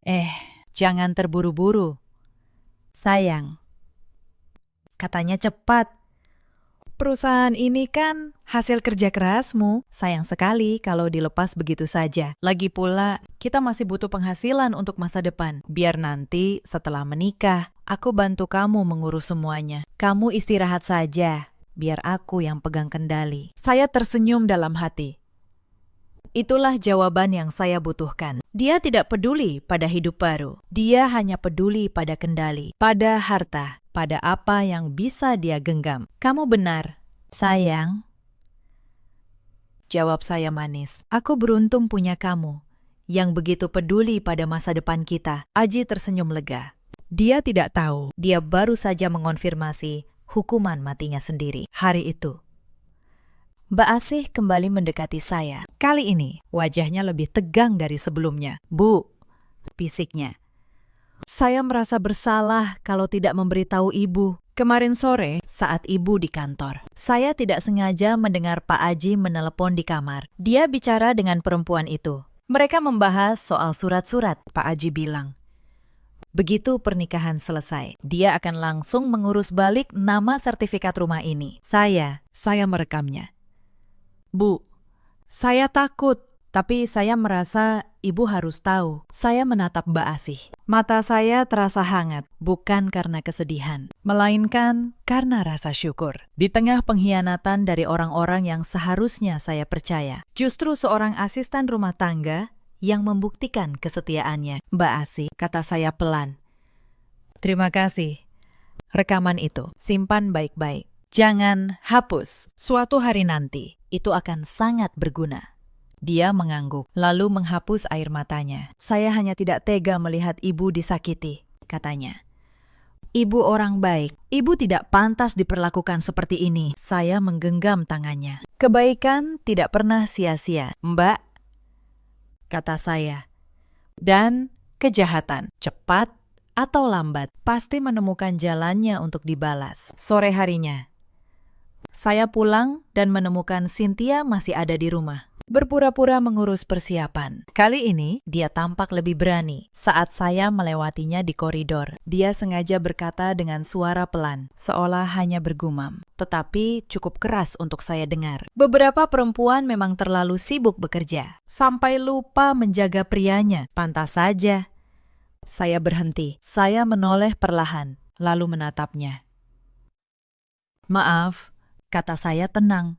Apa kamu mengatakan sesuatu? Cynthia tersenyum manis. Senyum yang penuh kepura-puraan. Oh, tidak.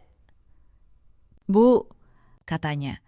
Saya hanya mengagumi betapa sibuknya ibu. Sampai-sampai mungkin ada hal-hal di sekitar ibu yang luput dari perhatian. Saya menatapnya cukup lama. Saya tahu persis apa yang dia maksud. Dia sedang menari di atas luka yang dia kira saya tidak ketahui. Dia sedang menikmati kemenangan yang dia kira sudah di tangan. Tetapi saya hanya tersenyum. Kamu benar, Cynthia, kata saya. Kadang ada hal-hal yang luput dari perhatian. Tetapi percayalah, saya selalu menemukan semuanya pada akhirnya. Selalu. Senyum Cynthia memudar sedikit. Untuk pertama kalinya, ada keraguan di matanya. Mungkin dia mulai merasa ada yang tidak beres. Tetapi sudah terlambat. Roda sudah berputar. Dan tidak ada yang bisa menghentikannya. Esok harinya, Aji mengajak saya ke gedung resepsi untuk melihat dekorasi terakhir. Gedung megah yang saya bayar dengan uang saya sendiri. Sepanjang jalan, Aji bicara tentang masa depan kami dengan begitu meyakinkan. Tentang rumah yang lebih besar. Tentang liburan ke luar negeri. Tentang anak-anak yang akan kami miliki. Saya mendengarkan dengan tenang sambil berpikir betapa berbakatnya dia dalam berbohong. Di gedung resepsi, Aji berkeliling seperti seorang raja. Dia mengatur para vendor, memerintah sana-sini. Bahkan menegur seorang dekorator dengan nada tinggi. Kalian harus lebih becus. Ini pernikahan penting. Banyak tamu berpengaruh yang akan datang. Jangan sampai memalukan. Saya memperhatikannya. Dia berbicara seolah dia yang membayar semuanya. Seolah seluruh kemewahan ini adalah hasil jerih payahnya. Padahal setiap rupiah yang membiayai gedung ini, dekorasi ini, catering ini, keluar dari rekening saya. Dia hanya seekor burung yang bertengger di sarang yang dibangun orang lain, lalu mengaku sebagai pemilik pohonnya. Saat seorang vendor menghampiri saya untuk menanyakan pembayaran tambahan, Aji buru-buru menyela. Sama saya saja urusan uangnya, katanya. Cepat. Renata tidak perlu memikirkan hal-hal seperti itu. Tetapi saya tahu dia hanya ingin tampil sebagai penanggung jawab. Padahal uangnya tetap dari saya. Dia ingin membangun citra di hadapan orang banyak bahwa dialah pria yang berkuasa. Saya tersenyum dan membiarkannya. Biarlah dia menikmati panggung terakhirnya. Karena dalam waktu kurang dari 24 jam, panggung itu akan runtuh di bawah kakinya sendiri. Sebelum pulang, Aji merangkul saya dan berbisik, besok, setelah kita resmi menikah, aku ingin segera mengurus surat-surat. Biar semuanya rapi, biar tidak ada yang bisa mengganggu rumah tangga kita. Saya menatap matanya dan tersenyum manis. Tentu, sayang, jawab saya. Besok, semua surat akan diurus. Aku jamin. Semuanya akan beres. Dia tidak tahu, kalimat saya itu adalah sebuah janji. Janji yang akan saya tepati dengan caranya sendiri. Malam itu, saya kembali ke ruang kerja saya dan menyusun langkah terakhir. Esok paginya, saya menemui Pak Handoko di kantornya, jauh dari rumah. Jauh dari mata siapapun. Dia menyambut saya dengan map tebal di tangannya. Bu Renata, katanya. Saya sudah menyelesaikan penelusuran dan saya harus mengatakan temuannya cukup mengejutkan. Saya duduk. Ceritakan, kata saya. Dia membuka map itu. Pertama, soal transfer 800 juta. Sudah saya konfirmasi, uang itu berakhir di rekening Cynthia. Kedua, ini yang lebih serius. Dia mengeluarkan beberapa lembar dokumen. Selama 3 bulan terakhir, Pak Aji beberapa kali mencoba mengakses dokumen internal perusahaan menggunakan posisinya. Dia bahkan menandatangani beberapa surat dengan mengatasnamakan wewenang yang sebenarnya tidak dia miliki. Sepertinya, dia sudah mulai mencoba mengalihkan sebagian aset. Bahkan sebelum kalian menikah, saya menatap dokumen itu. Tanda tangan Aji ada di sana. Di atas surat-surat yang seharusnya tidak pernah dia sentuh. Dia tidak hanya berselingkuh, dia mencuri. Atau setidaknya, dia mencoba. Pak Handoko, kata saya pelan, tanda tangan ini. Apakah ini cukup untuk dianggap pemalsuan wewenang? Dia mengangguk. Lebih dari cukup. Bu, ini bisa menjadi masalah hukum yang serius baginya. Apalagi karena seluruh perusahaan ini secara hukum sepenuhnya milik ibu. Dia tidak punya hak sedikit pun di atas kertas. Saya menutup map itu pelan. Bagus, kata saya.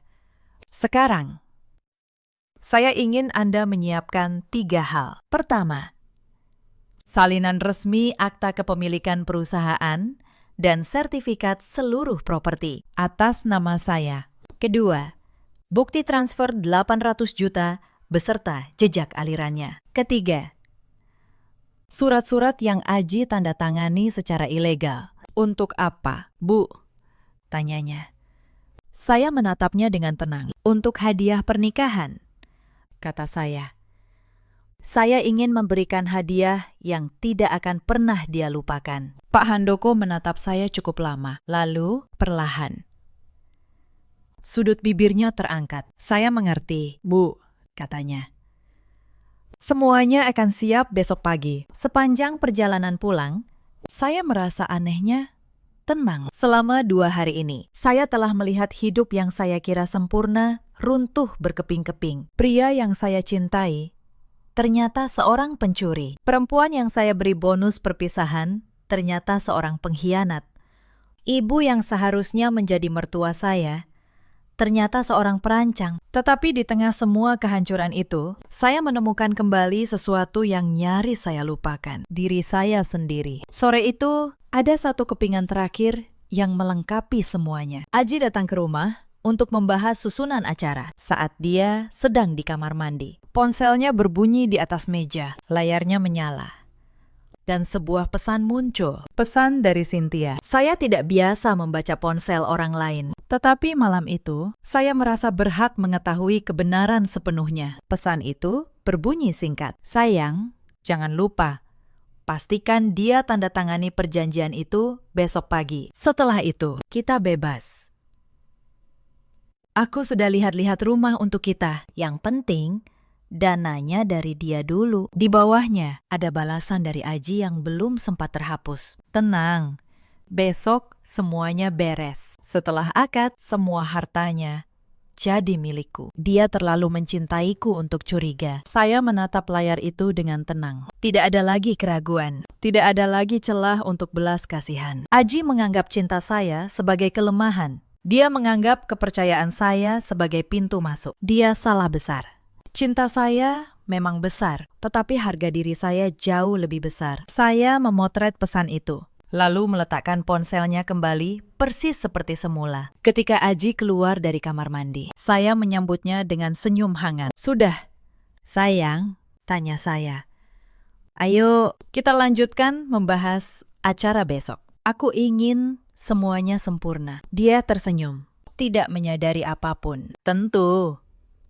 Sayang, katanya, besok pasti akan jadi hari yang sempurna. Saya tersenyum dalam hati. Ya, Aji, besok akan menjadi hari yang sempurna. Tetapi mungkin bukan dalam arti yang kamu bayangkan. Saya bukan perempuan lemah yang bisa dimanipulasi dengan kata-kata manis. Saya adalah Renata Wijaya, perempuan yang membangun kerajaannya sendiri dari nol. Dan tidak ada seorang pun yang berhak mengambilnya dari saya. Malam terakhir sebelum hari pernikahan, Aji menelpon saya. Suaranya begitu manis, begitu penuh kasih. Sayang, katanya, besok adalah hari terbesar dalam hidup kita. Aku tidak sabar untuk menjadi suamimu, untuk menjaga kamu selamanya. Saya tersenyum di balik telepon. Iya, sayang, jawab saya. Aku juga tidak sabar. Besok akan menjadi hari yang tidak akan pernah kita lupakan. Saya menutup telepon. Lalu, saya menatap gaun pengantin yang tergantung di sudut kamar. Putih, indah, berkilau. Besok, saya akan memakainya. Tetapi, bukan untuk menjadi pengantin. Saya akan memakainya untuk menjadi seorang hakim. Sebenarnya, ada cara yang lebih mudah. Saya bisa saja membatalkan pernikahan diam-diam, mengirim pesan, lalu menghilang, membiarkan Aji dan keluarganya bertanya-tanya tanpa jawaban. Pak Handoko bahkan menyarankan demikian. Bu, untuk apa repot-repot membuat keributan? Batalkan saja, lalu kita urus hukumnya secara pribadi. Lebih bersih, lebih aman. Saya menggeleng. Tidak. Pak Handoko, kata saya. Mereka mempermalukan saya di hadapan keluarga mereka. Mereka menari di atas luka saya, mengira saya buta. Mereka merancang untuk mengambil 10 tahun hidup saya, di hari yang seharusnya paling membahagiakan. Maka, di hari itu jugalah, di tempat yang sama, mereka harus menerima jawabannya. Bukan karena saya ingin balas dendam, tetapi karena ada perempuan-perempuan lain di luar sana yang mungkin sedang mengalami hal serupa. Saya ingin mereka tahu bahwa diam bukan berarti kalah. Pak Handoko menatap saya cukup lama, lalu dia mengangguk perlahan. Saya mengerti. Bu, katanya. Semuanya akan saya siapkan. Dokumen, saksi, dan tim hukum. Besok, Ibu cukup membawa kebenaran. Selebihnya, biar hukum yang menyelesaikan. Malam itu, saya tidur dengan tenang. Anehnya, untuk pertama kalinya dalam beberapa hari, saya bisa memejamkan mata tanpa beban. Karena saya tahu, esok hari, semuanya akan berakhir dan saya akan menjadi pemenangnya. Hari pernikahan tiba. Gedung resepsi yang megah itu dipenuhi tamu. Lampu kristal berkilau di langit-langit. Bunga-bunga melati menebarkan harum yang lembut. Semua orang tersenyum, mengucapkan selamat, berfoto. Di antara kerumunan, saya melihat Bu Laksmi mengenakan kebaya termahalnya, tersenyum bangga, seolah seluruh kemewahan ini sudah menjadi miliknya. Saya melihat Cynthia berdiri di sudut dengan seragam panitia, mencuri pandang ke arah Aji dengan senyum penuh arti. Dan saya melihat Aji, tampan dalam jas hitamnya, berdiri di pelaminan, menunggu saya dengan senyum yang dulu pernah membuat saya jatuh cinta. Senyum yang kini hanya membuat saya merasa jijik. Saya berjalan menuju pelaminan dengan gaun putih saya yang berkilau. Setiap langkah saya tenang. Setiap napas saya terukur. Di tangan saya menggenggam sebuah map kecil. Map yang isinya akan mengubah segalanya. Acara akad dimulai. Penghulu duduk di depan meja. Aji duduk di sisi kanan. Gagah dan percaya diri. Saya duduk di sisi seberang. Semua mata tertuju pada kami. Kamera-kamera siap merekam momen yang seharusnya menjadi awal kebahagiaan. Penghulu mulai membacakan kalimatnya. Tetapi sebelum dia menyelesaikan, saya mengangkat tangan saya dengan sopan. Maaf, kata saya. Dengan suara yang tenang, namun jelas terdengar ke seluruh ruangan. Sebelum akad ini dimulai, izinkan saya menyampaikan beberapa kata. Ruangan menjadi hening. Aji menatap saya dengan bingung. Bu Laksmi mengerutkan kening. Cynthia, di sudut sana, tampak gelisah. Saya berdiri. Saya menatap seluruh ruangan, lalu menatap Aji. Hari ini, kata saya, seharusnya menjadi hari yang membahagiakan. Tetapi sebelum saya mengikat janji suci, saya rasa semua orang di sini berhak mengetahui kebenaran tentang pria yang akan saya nikahi. Aji berdiri panik. Renata, kamu bicara apa? Duduklah, sayang. Saya tersenyum padanya, senyum yang dingin. Duduk. Aji, kata saya. Sekarang giliranmu yang mendengarkan. Saya membuka map di tangan saya. 2 hari yang lalu, kata saya melihat calon suami saya masuk ke sebuah hotel mewah. memeluk seorang perempuan lain. Perempuan itu, saya menoleh ke sudut ruangan. Ada di sini. Namanya Cynthia, mantan sekretaris di salah satu kantor saya. Dan kini, dia menyamar sebagai panitia di pernikahan saya sendiri. Seluruh ruangan terkesiap. Mata-mata mulai berpaling ke arah Cynthia, yang wajahnya kini sepucat kertas. Tetapi, pengkhianatan itu, lanjut saya, bukanlah yang terburuk. Saya mengeluarkan selembar dokumen beberapa minggu lalu. Aji meminta saya mentransfer 800 juta rupiah dengan alasan investasi. Uang itu tidak pernah masuk ke investasi manapun. Uang itu berakhir di rekening Cynthia. Sebagian darinya, mungkin, menjadi gelang berlian yang kini melingkar di tangannya. Cynthia secara refleks menyembunyikan tangannya. Tetapi, sudah terlambat. Semua orang sudah melihat. Bu Laksmi berdiri. Wajahnya merah padam. Ini fitnah. Beraninya kamu mempermalukan anak saya di depan semua orang. Saya menatapnya dengan tenang. Fitnah, Bu, kata saya. Kalau memang ini fitnah, mari kita dengarkan sendiri. Saya mengeluarkan ponsel saya, lalu memutar sebuah rekaman. Suara Aji terdengar jelas ke seluruh ruangan melalui pengeras suara yang sudah saya siapkan. Begitu pernikahan selesai, aku langsung urus balik nama sertifikat rumah itu, kata suara Aji dalam rekaman. Ibuku sudah mendesaknya. Sebentar lagi, semua jadi milik kita. Sabar, ya. Lalu terdengar suara perempuan, suara Cynthia, tertawa kecil. Aku tidak sabar, sayang. Bayangkan, semua harta perempuan sombong itu jadi milik kita. Rekaman berhenti. Ruangan benar-benar hening. Wajah Aji memucat. Wajah Cynthia kehilangan seluruh warnanya. Para tamu saling berbisik. Sebagian menutup mulut dengan tangan. Sebagian menatap Aji dengan jijik. Itu rekayasa, teriak Bu Laksmi. Suaranya gemetar. Rekayasa.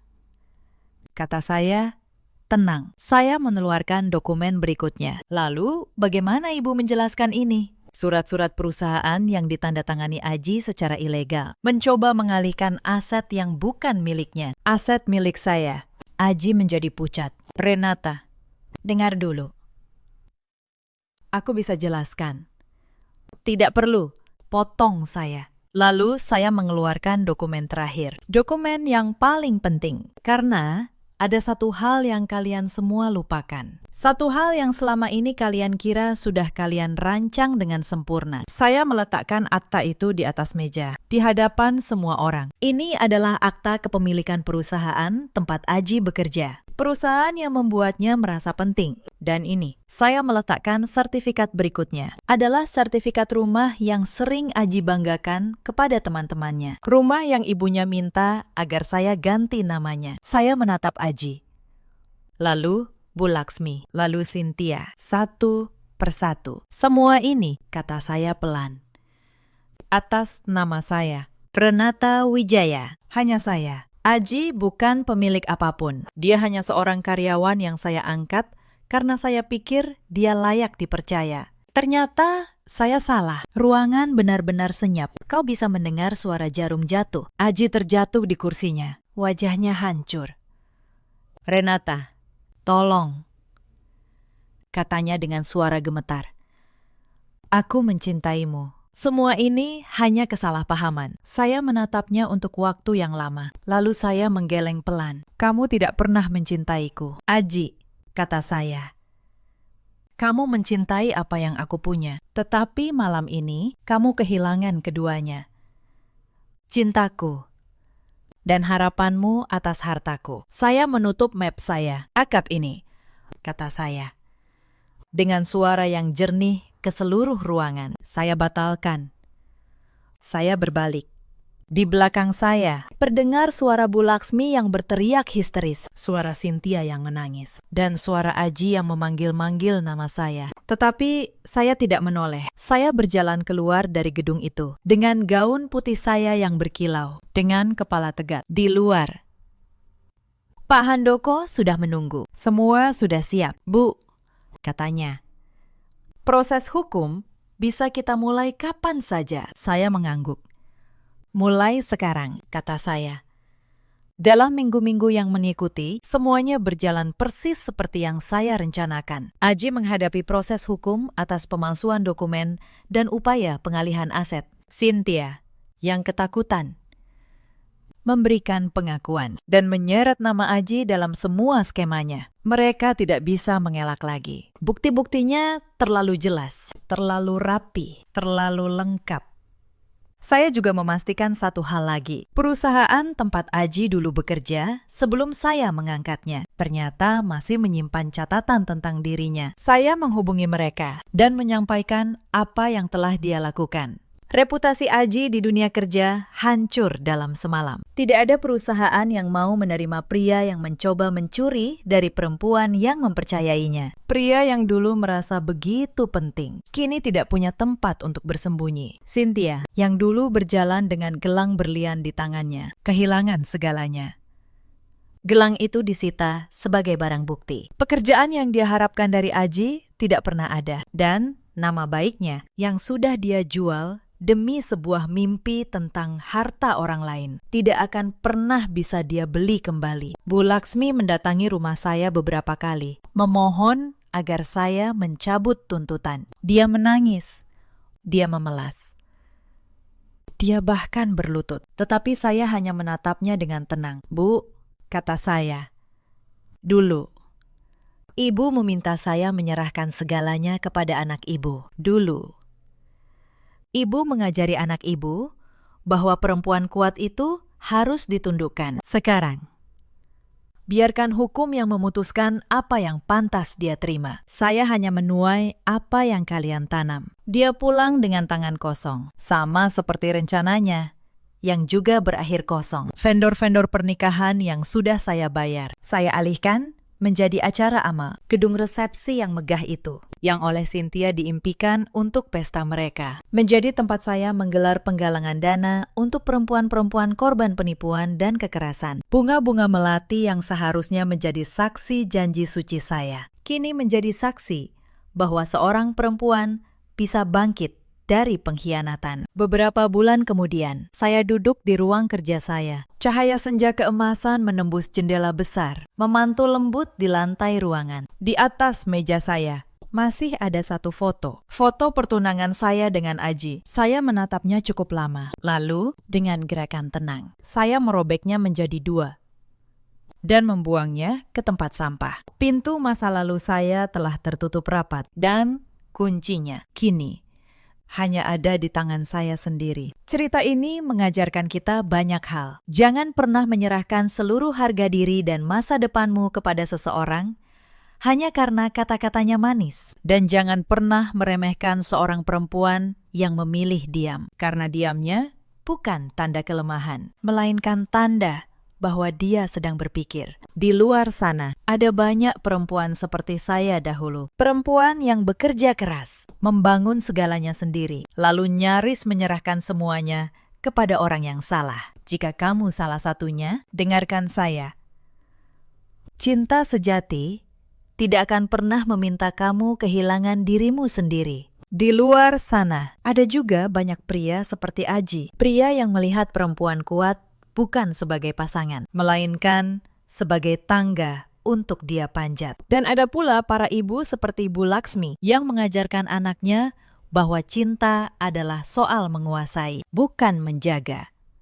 Aji kehilangan pekerjaannya, reputasinya, dan kebebasannya. Cynthia kehilangan segalanya, termasuk harga diri yang dulu dia jual dengan begitu murah. Bu Laksmi hidup dalam penyesalan yang tak berkesudahan. Sementara saya, Renata Wijaya, bangkit lebih kuat dari sebelumnya. Saya kehilangan seorang calon suami, tetapi saya menemukan kembali diri saya yang sejati. Dalam hidup, kita selalu punya pilihan. Kita bisa memilih untuk hancur atau memilih untuk bangkit. Saya memilih bangkit, dan saya harap siapapun kamu yang sedang mendengarkan cerita ini, kamu juga akan memilih hal yang sama. Ceritakan kisah kalian di kolom komentar. Dan jika cerita ini menyentuh hati kalian, jangan lupa untuk menekan tombol suka dan berlangganan. Terima kasih sudah menemani saya sampai akhir.